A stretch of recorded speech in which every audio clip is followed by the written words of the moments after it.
बड़ी हैरानी की बात है, मुख्यमंत्री एक हफ्ते में 2 दफा दुबई गया है। मैं तो जेजेपी को पार्टी नहीं मानता।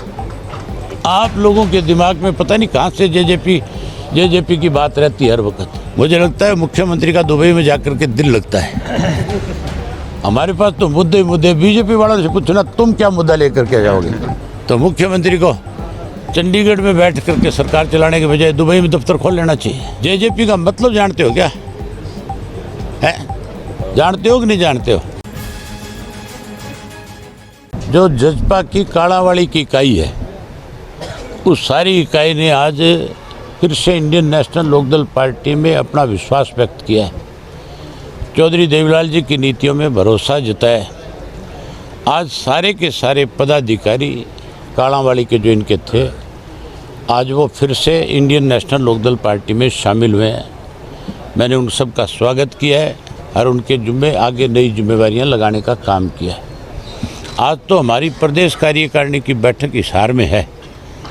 उस बैठक के अंदर आज हम अपनी तरफ से जहां सबका धन्यवाद करेंगे 25 की रैली का, उसके साथ के साथ पार्टी के सीनियर नेताओं की एक जिम्मेवारी लगाएंगे कि वो 3 दिन आदमपुर का भ्रमण करें और आदमपुर में एक एक गांव में जाकर के पार्टी से जुड़े हुए लोगों से बातचीत करें और बातचीत करके वो एक रिपोर्ट चौटाला साहब को दें कि किस व्यक्ति को इंडियन नेशनल लोकदल पार्टी की तरफ से आदमपुर का प्रत्याशी बनाया जाए।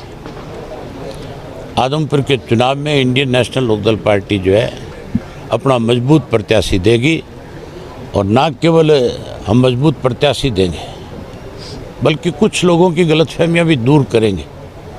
हम ऐसा प्रत्याशी देंगे जो जीतने वाला होगा। हम पैराड्रॉपर नहीं देंगे कोई भी। हम बाकायदा तौर पे लोगों की इच्छा के अनुसार उम्मीदवार बना करके भेजेंगे। कांग्रेस का प्रत्याशी भी बारी आएगा। भाजपा और जजपा का जो प्रत्याशी है उस पे तो बहुत पहले से मोहर लगी हुई है। वहाँ तो कोई इस सोच के साथ कोई प्रत्याशी नहीं आ रहा कि किसी ने लोगों की सेवा करनी है। वहाँ तो स्वार्थ है। कुलदीप बिश्नोई जी ने अपने बेटे को राजनीति में स्थापित करने के लिए एक स्वार्थ के तहत इस्तीफा दिया और कहीं अपने बेटे को चुनाव लड़ा करके राजनीति में उसको आगे बढ़ाना चाहता है। लोकसभा के चुनाव में ये प्रयास किया था, विफल हुआ था। इस विधानसभा के चुनाव में भी विफल होगा। वहाँ तो स्थानीय आदमी जीतेगा और वो जीतेगा जो लोगों की पसंद होगा। तो मुख्यमंत्री कह रहे हैं कि मैं विदेश जाके आया हूँ और 80 एकड़ में ग्लोबल सिटी का निर्माण करेंगे। बड़ी हैरानी की बात है, मुख्यमंत्री एक हफ्ते में 2 दफा दुबई गया है। पहले दुबई गया 2 दिन के लिए, वापस आया 1 दिन के लिए, फिर 2 दिन के लिए वापस चला गया। मुझे लगता है मुख्यमंत्री का दुबई में जाकर के दिल लगता है। तो मुख्यमंत्री को चंडीगढ़ में बैठ करके सरकार चलाने के बजाय दुबई में दफ्तर खोल लेना चाहिए। निवेश की बात करते हुए 8 वर्ष बीत गए। इस मुख्यमंत्री ने मुख्यमंत्री बनते ही हरियाणा सरकार का हज़ारों करोड़ रुपया जो है बर्बाद किया है और सैकड़ों करोड़ रुपए इसने अपने विदेशी दौरों पे खर्च कर लिया। एक नया पैसा भी आज तक निवेश हमारे प्रदेश में नहीं आया। ये बारी बारी मारुति को लेकर के कह रहे हैं कि खरखोदा में बहुत बड़ा प्लांट लगेगा, उसमें इतनी नौकरियां मिलेगी, 28,000 करोड़ रुपए का निवेश होगा। कब होगा? जब ये पैसा आएगा, जब ये निवेश होगा, जब ये काम शुरू होगा, जब इन बच्चों को रोजगार और नौकरी मिलेगी, तब तक तो इस प्रदेश के जो है हज़ारों नौजवान पढ़े लिखे जो बेरोजगार हो जाएंगे।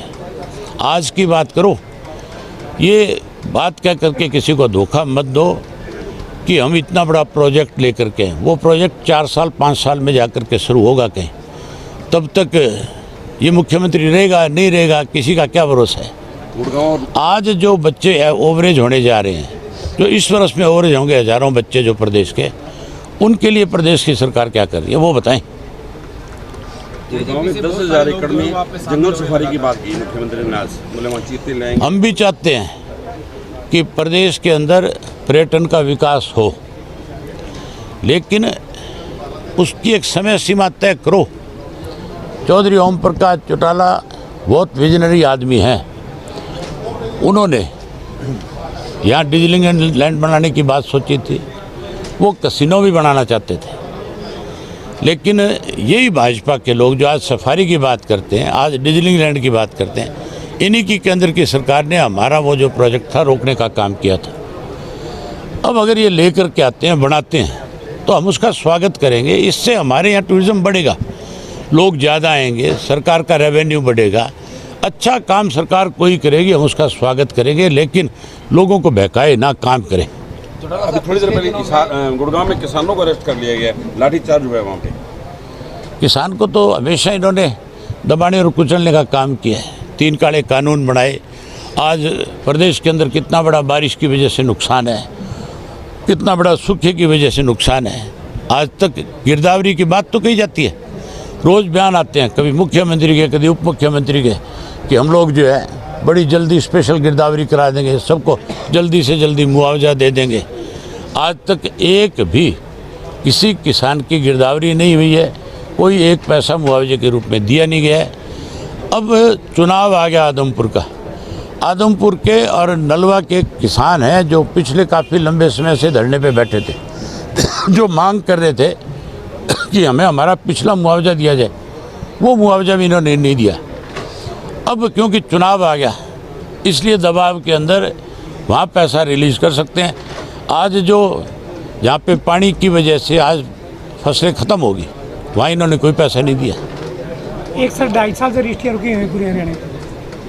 आदमपुर में किन मुद्दों पे चुनाव लड़ेगी इन्हें लोग? हमारे पास तो मुद्दे मुद्दे, बीजेपी वालों से पूछना तुम क्या मुद्दा लेकर के जाओगे। चौटाला साहब लगातार जो है बहुत सारे लोग जेजेपी पार्टी को अलविदा कह रहे थे, उनके पदाधिकारियों की बात हो या जिला अध्यक्षों की बात हो, तो कहीं ना कहीं आरोप लगाते हैं कि उनके साथ अनदेखी की जा रही है। कैसे देखते हैं आप? मैं तो जेजेपी को पार्टी नहीं मानता। आप लोगों के दिमाग में पता नहीं कहाँ से जेजेपी की बात रहती है हर वक्त। जेजेपी का मतलब जानते हो क्या है?